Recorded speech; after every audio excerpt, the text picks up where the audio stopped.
YCP ప్రభుత్వం పేద ప్రజలను అనేక రకాలుగా మోసం చేసిందని మాజీ మంత్రి ఆలపాటి రాజేంద్ర ప్రసాద్ అన్నారు.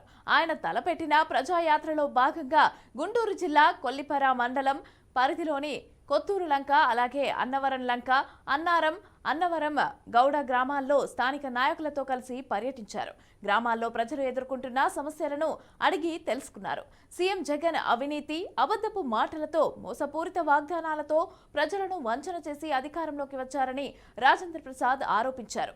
రాష్ట్రంలో ప్రజల కోసం టీడీపీ అధికారంలోకి రావాల్సిన అవసరం ఎంతైనా ఉందన్నారు.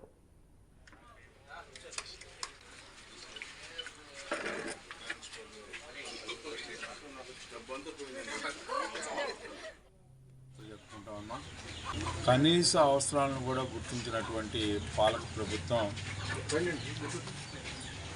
ఈనాడు పాలిస్తూ ఉంది. వైసీపీ నాయకత్వంలో ప్రజల్ని దోచుకుంటున్నారనే దానికి ప్రత్యక్ష సాక్ష్యం ఉచిత ఇసుక విధానాన్ని తీసేసి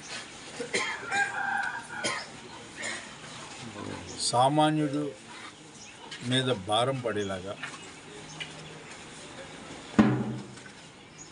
వాళ్ళు ఇష్టం వచ్చినట్టు రేట్లు పెట్టుకొని